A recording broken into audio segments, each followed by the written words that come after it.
Assalamualaikum warahmatullahi wabarakatuh. Alhamdulillahirabbil alamin wassalatu wassalamu ala sayyidil mursalin wa ala alihi wa sahbihi ajma'in.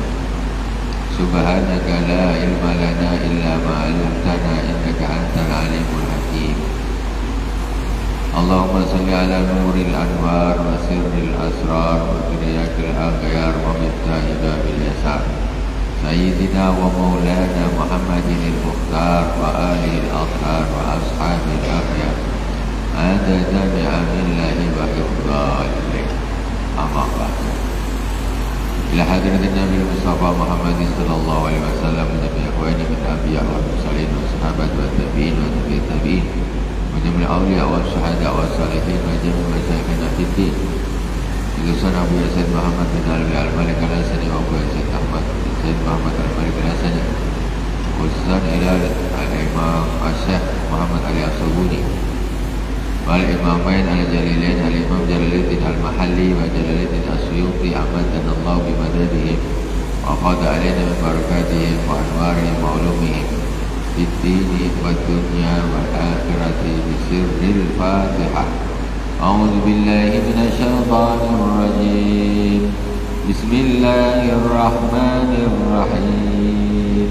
Alhamdulillahi rabbil alamin. Ar-Rahmanir Rahim. Maliki yaumiddin. Iyyaka na'budu wa iyyaka nasta'in.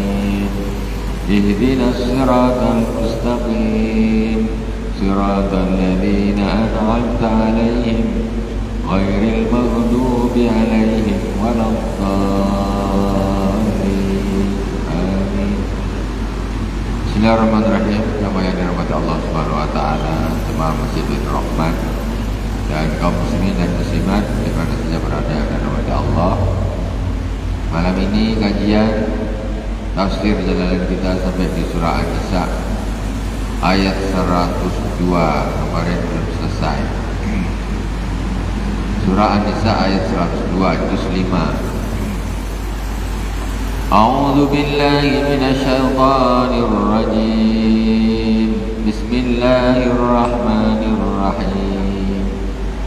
Wa idza kunta fihim fa aqamta lahumus salata faltaqum ta'ifun minhum ma'aka wal ya'khudhu aslihatahum fa idza sajadu falyakunu min wara'ikum faltaqi ta'ifatun ukhra lam yusallu falyusallu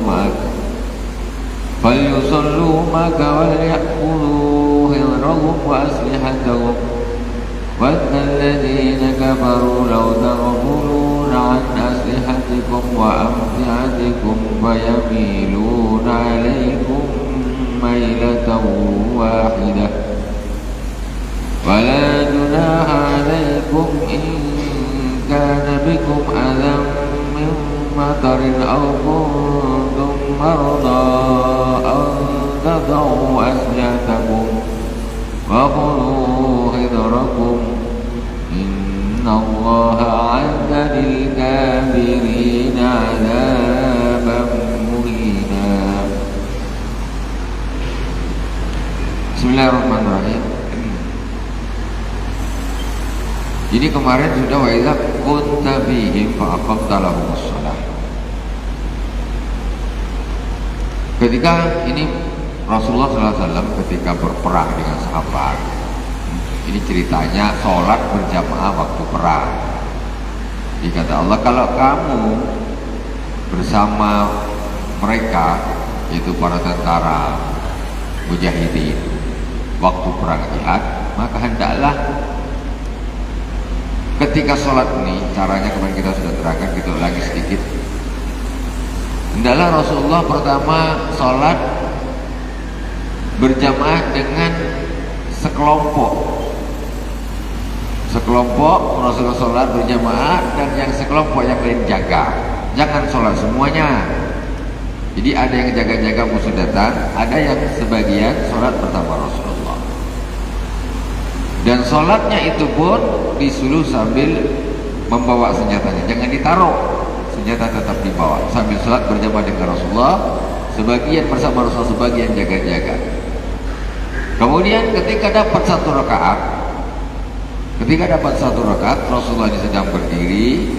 Yang ini tadi kelompok yang pertama menyelesaikan ruku, i'tidal sampai tahiyat, assalamualaikum warahmatullahi wabarakatuh, 2 rakaat saja. Setelah ini selesai, Rasulullah masih berdiri. Kemudian ini menggantikan kawannya yang sedang berjaga. Yang berjaga gantian menjadi makmumnya Rasulullah. Untuk Rasulullah sholat rakaat yang kedua. Kemudian yang ini, yang karena dia tadi belum ikut sholat, dia sholat 1 rakaat bersama Rasulullah. Kemudian bertakbir Allahu Akbar, semuanya bermakmum dengan Rasulullah. Yang tadi sudah sholat berjaga, karena situasinya kan genting. Sholatnya juga disuruh pakai senjata, bawa senjatanya, jangan ditaruh jauh-jauh, tidak, karena kemungkinan ketika pas sholat musuh nyerang, sudah ada senjata di badan. Sholatlah Rasulullah, ya, para sahabatnya dengan Rasulullah. Rasul dapat 1 rakaat, Rasulullah tahiyat akhir nunggu. Kemudian yang ini baru dapat 1 rakaat, berdiri menambah 1 rakaat, kemudian salam bersama dengan Rasul. Itu namanya praktek sholat khauf, kayak gitu. Jadi dalam keadaan perang pun nak kena jamaah. Nah ini begitu pentingnya waktu perang nih, orang pegang pedang tangteng nak kena jamaah juga. Caranya macam mana itu? Ada sebagian jaga, sebagian dengan Rasulullah. Dan sholatnya dikosor. Sholatnya zuhur tapi 2 rakaat saja dikosor. Kenapa? Lil khauf, karena takut. Maksudnya karena keadaan yang menakutkan waktu perang. Nah, jadi 2 rakaat saja. Itu Dan kejadiannya itu nanti berbeda-beda di mana musuh berada. Nah, di mana musuh berada, terus keadaan posisi kegentingannya itu seperti apa. Kalau udah berkecamuk tangteng, ya sudah, tangteng ini sambil sholat.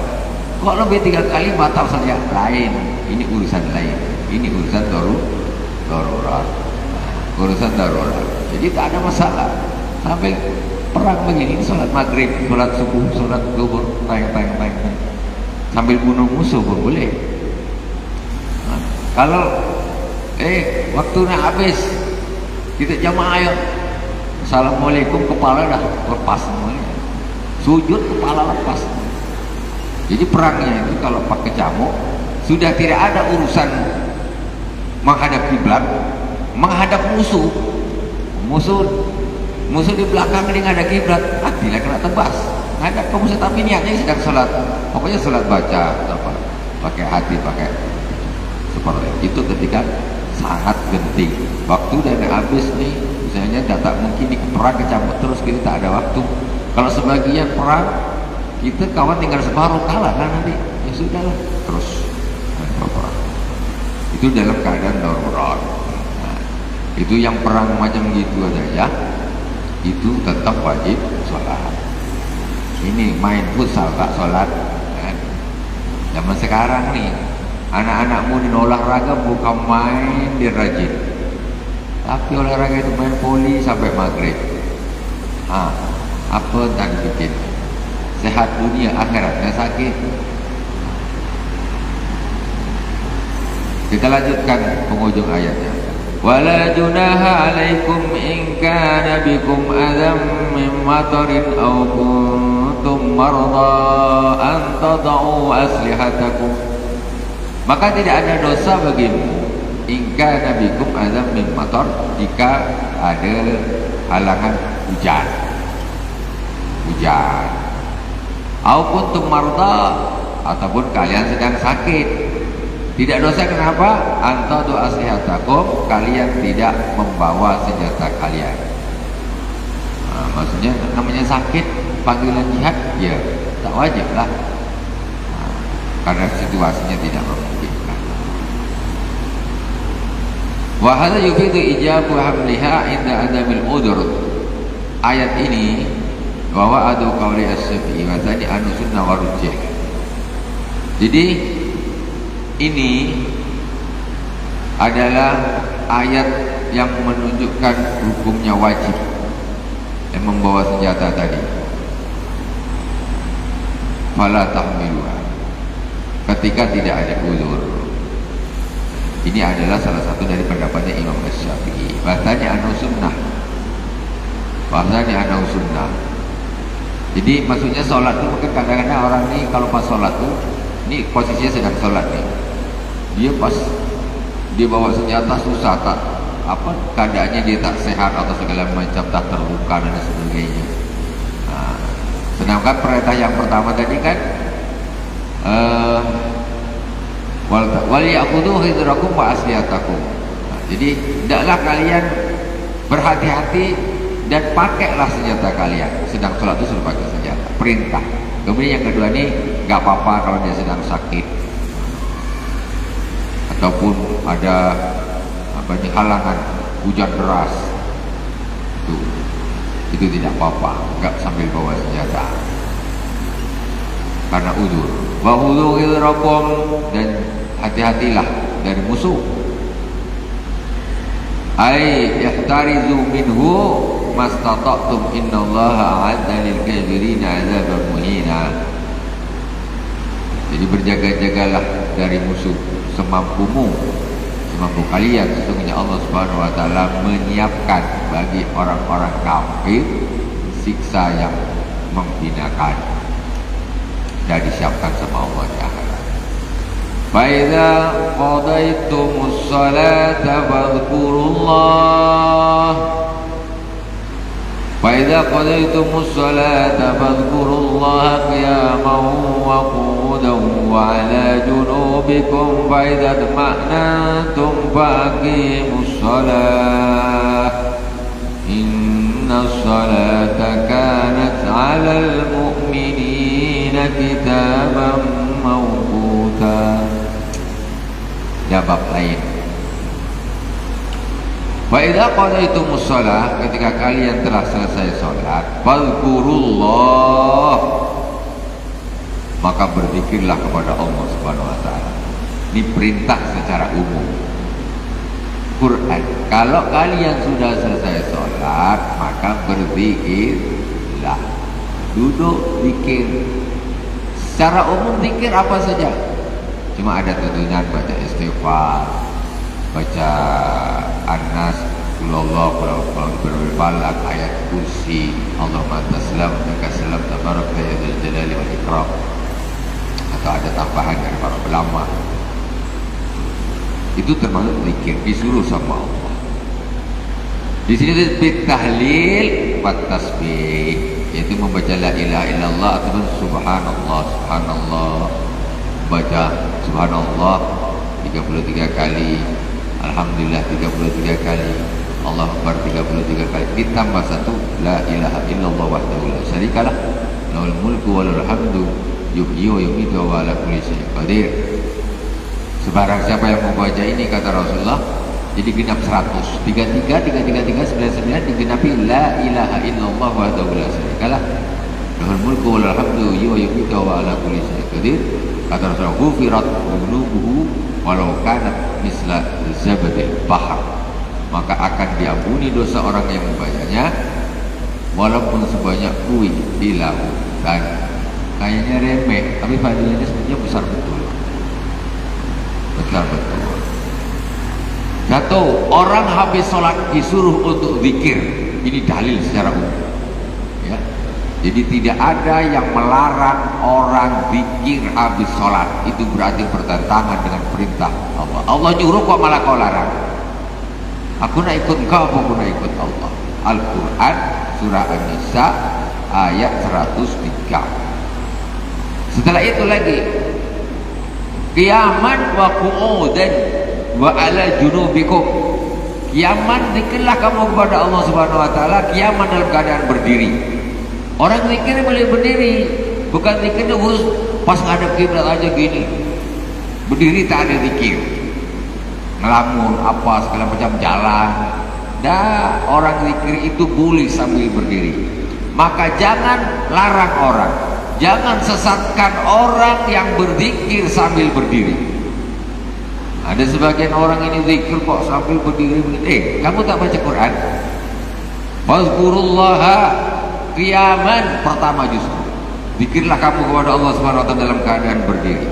Kan ada sebagian ya, orang berzikir dia sambil berdiri. Ada berdiri. Kita tak usah komplain. Kenapa? Kalaupun kita tidak melakukan seperti itu, tapi ini dasarnya di Al-Qur'an. Fazkurullaha qiyaman. Zikirlah kalian kepada Allah qiyaman, nomor 1 dalam keadaan berdiri. Wa qu'udan, ataupun dalam keadaan duduk yang biasa dilakukan orang. Habis sholat, pas majlis apa, majlis zikir, semuanya zikirnya duduk. Tak wajib duduk. Itu salah satunya. Kemudian wa'ala junubikum, dan dalam keadaan baring. Nah, ini jam ini apa namanya? Jadi baring sambil tiduran. Boleh orang zikir sambil tiduran, sambil tidur baca selawat, sambil tidur baca tasbih, sambil tidur baca apa? Boleh. Tidak ada masalah. Justru kalau kita banyak baringnya, kapan lah kita nak berzikir?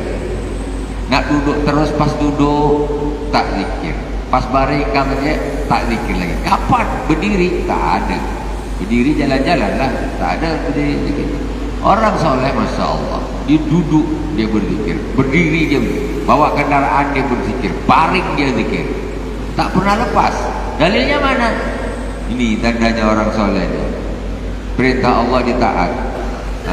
Fazkurullaha qiyaman wa qu'udan wa ala junubikum. Berzikirlah kamu kepada Allah dengan dalam keadaan berdiri kau harus zikir, duduk kau juga berzikir, wa ala junubik, dan sedang baring pun harus berzikir. Ai fi kulli halin, yaitu maksudnya di setiap keadaan. Kalau kita zikir kapan? Ya habis sholat ginilah zikir, atau pas tahlilan saja. Habis itu tak ada. Tak kena dua-dua dilarang. Kapan nak zikir? Macam mana?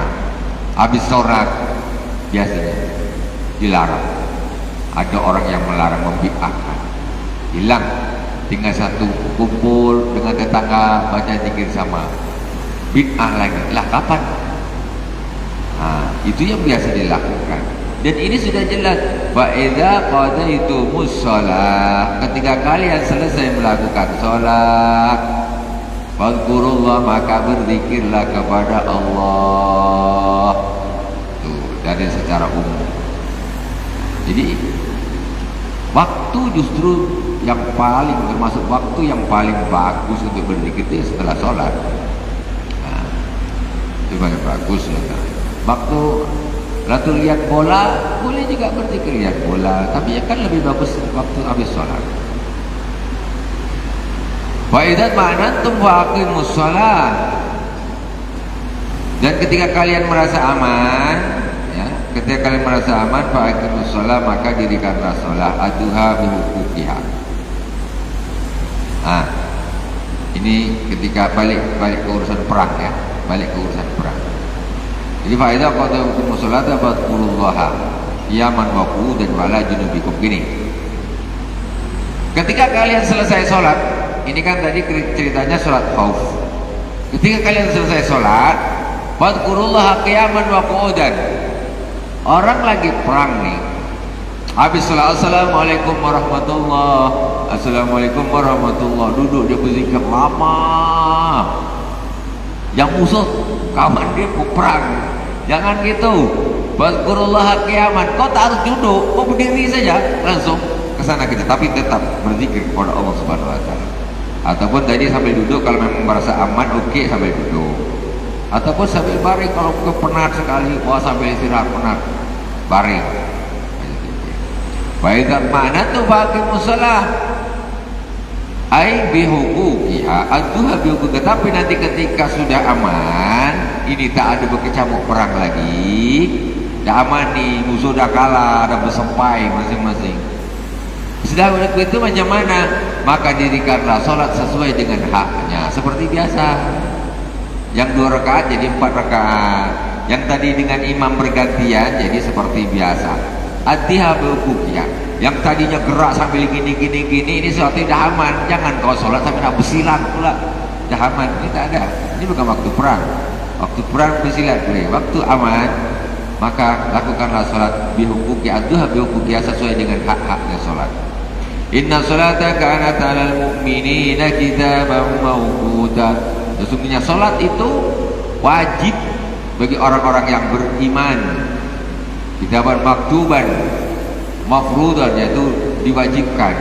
Mawquta ay muqaddaran waktuha fala tuakhir anhu, yaitu sudah waktunya sudah ditetapkan, jangan diakhirkan keluar dari waktunya. Maksudnya gimana sih kalau ujungnya begini? Ya tadi kan kisahnya nih perang nih. Namanya orang perang, start jam pagi, jam 8 perang, tang masuk zuhur, masih belum bisa sholat nih, masih belum bisa sholat. Nah, akhir menjelang akhir ini harus sholat nih, kan baca bisa. Baru digunakan. Karena ini waktunya zuhur, kita sholat dengan cara yang sudah dilakukan, diberi tuntunan oleh baginda Rasulullah Sallallahu Alaihi Wasallam. Jangan dikumpulkan. Ada orang pada sholat gitu, dikumpulkan. Dia pergi umroh nih, pergi umroh sunnah, naik kapalnya susah nak sholat dari nanti aja lah. Kodok pesawat susah nak sholat nantilah, sana bandara ini sampai balik nanti aja lah, kalau balik di kodok aja dosa. Ada yang gitu, umrohnya sunat tapi sholat fardu ditinggalkan, itu salah total. Jangan. Sekarang kadang-kadang orang tak paham begitu. Dia pakai umroh, pakai umroh, tapi zuhur tak sholat, asar masakannya susah nih. Kita lagi di ini nih, dia tidak punya ilmu jamak qashar, tak dipakai. Allah dah kasih jamak qashar.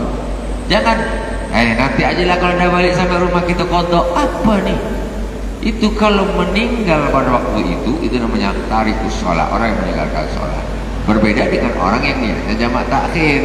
Orang niatnya jamak takhir gak apa-apa, naik kapal nih, tengah kapal ini, di kapal agak susah lah, ini airnya susah, misalnya nantilah sampai matinya masih asar, kita jamak takhir aja nanti setelah kita sampai Pekanbaru atau mana, tiba-tiba gelombang butok balik kapal, innalillahi wa inna ilaihi raji'un. Meninggal dia, itu tidak disebut orang yang meninggalkan sholat. Dia termasuk orang yang melakukan sholat karena dia sudah meniatkan jamak takhir nanti ketika sampai apakah jamak takhir. Beda dengan susah di kapal sholat nanti aja kodok, dosa ya. Itu sengaja meninggalkan sholat. Lainnya bagaimana? Pergi umroh tinggalkan sholat, salah. Umrohnya sunnah, sholatnya wajib. Umroh udah berkali-kali. Umrohnya sunnah, sholatnya yang wajib malah ditinggalkan.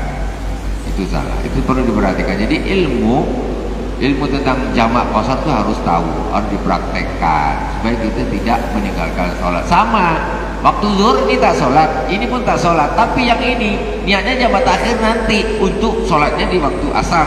Yang ini kata dia, aku nanti aja lah kodok saja, dosa. Yang ini dosa, yang ini tidak dosa. Innamal a'malu niat. Sama-sama nanti, yang satu kodok zuhur di waktu asar, yang satu jamak takhir. Yang kodok zuhur ini dosa karena dia meninggalkan sholat dengan sengaja. Yang jamak takhir tidak dosa karena itu syariat. Makanya perlu belajar. Jangan ini takut untuk mempraktekkan. Karena kalau belum terbiasa nih takut, jadi alah kodok aja lah nanti senang. Kodok senang, bagaimana kodok senang? Dosa. Ini contoh. Jadi sholat itu memang sudah ada waktunya masing-masing. Ketika kita melakukan jamak takhir itu bukan kodok, maksudnya kita sholat maghrib di waktu isya yang kita niatkan jamak takhir itu bukan kodok. Tapi orang yang maghrib pokoknya di tengah jalan susah, kemudian ngalah nanti aja kodok, itu namanya kodok. Lain, tergantung di hati. Kau niat jamak takhir atau niat kodok. Kodok itu 100% dosa, jelas. Bukan kodoknya yang dosa, meninggalkan kodoknya wajib. Meninggalkan sholat itu di waktunya itu yang dosa. Sengaja tidak sholat pada waktunya, nantilah aku nak kodok.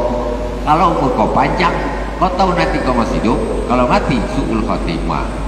karena dalam keadaan meninggalkan sholat. Itu saya sering sampaikan kadang-kadang ini yang berhubungan dengan kayak gini, susah-susah sholat, kadang-kadang macam nak sholat susah, terutama ini kadang-kadang orang-orang yang sakit parah.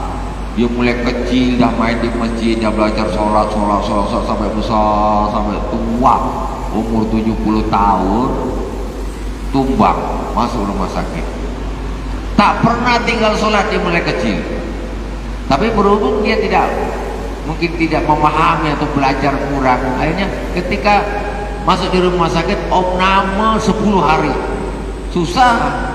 Tapi sini pasang kabel, pasang selang, pasang ini apa segala macam, nak bergerak aja susah. Macam mana nak sholat ni? Akhirnya tak sholat. 10 hari terakhir di dalam hidupnya malah tak sholat. Nah ini, sholatlah sebisanya, jangan sampai tak sholat. Orang yang dekat dengan kuburan jangan tambah tak sholat. Sholat bisa tayamum, ya bisa duduk, tak bisa duduk baring. Bisa wuduk, tak bisa wuduk, tayamum. Kok ada kantongnya, ada kencingnya, ada aku pakai pempes, sholat sebisanya. Jangan ini macam mana nanti tak sah nih pakai pempes atau pakai selang, macam mana nanti itu kalau nanti memang pasti sembuh nih. Paling dah pakai pempes, pakai selang, pakai kapan habis itu? Terus berarti tidak sholat. Nah, tidak.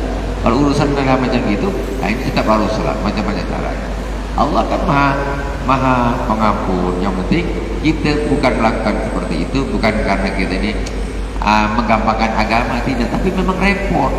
Masa dokter, aku nak sholat, lepaskanlah selangnya, lepaskanlah ini, ya tak bisa lah, susah. Nah itu, jadi apa yang bisa lakukan saja. Bahkan pagi itu tahurain, orang yang sama sekali nggak bisa taharah, wudhu umpamanya nggak bisa karena nggak boleh, karena ini tayamum umpamanya sampai tayamum pun nggak bisa, itu pun tetap disuruh melakukan sholat, tapi nanti kalau sembuh tetap itu sholatnya diulang. Kalau innalillah kenduri dia sudah melakukan sholat, tidak su'ul khatimah, sayang. Pas 10 hari terakhir malah nggak sholat. Ayat berikutnya,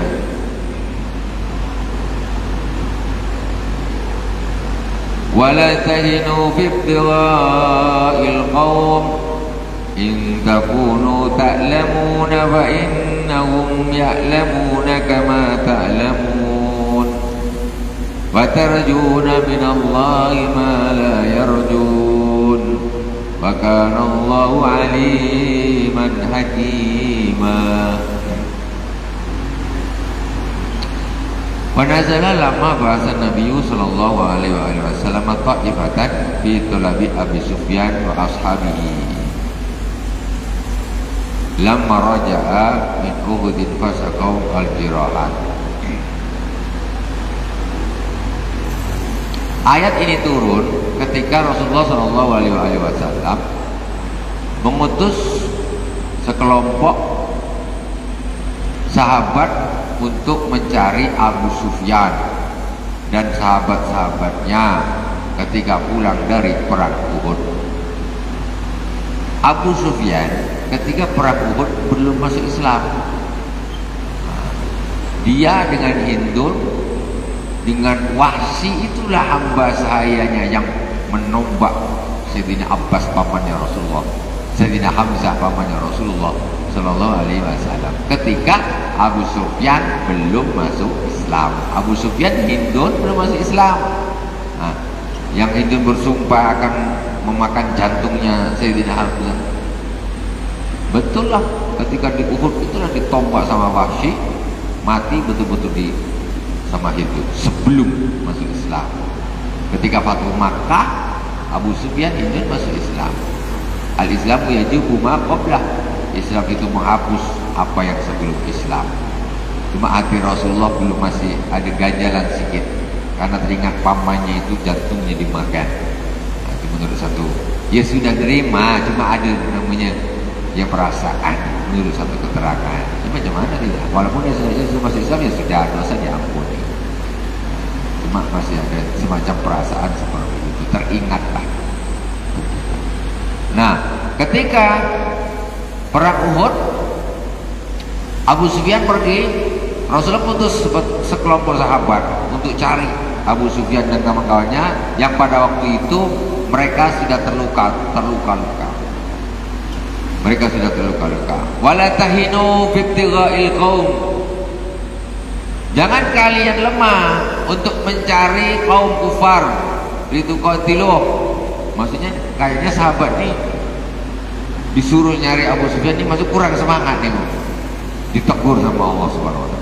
Wala tahinu fi ibtigha'il qaum in takunu ta'lamun fa innahum ya'lamuna kama ta'lamun. Kalian tak usah lemah untuk cari Abu Sufyan itu sama kawan-kawannya tuh, cari. Kalian jangan lemah untuk mencari orang-orang kafir tersebut, kaum yaitu Abu Sufyan dan kawan-kawannya. In takunu ta'lamun fa innahum ya'lamuna kama ta'lamun. Kalau kalian yang merasa sakit, perang itu tentu sakit, luka-luka juga. Kemudian kata Rasulullah, mereka pun agak sakit juga, luka-luka juga. Kalian luka-luka, kalian sakit, yang kalian kejar tuh pun mereka pun luka-luka juga, sakit juga, sama-sama. Jadi kalian tak usah lemah, harus tetap semangat gitu. Kama ta'lamun mislakum fala tajbunu an qitalihim, maka kalian jangan takut untuk memerangi mereka. Jadi orang perang tang-tang, waduh luka-luka.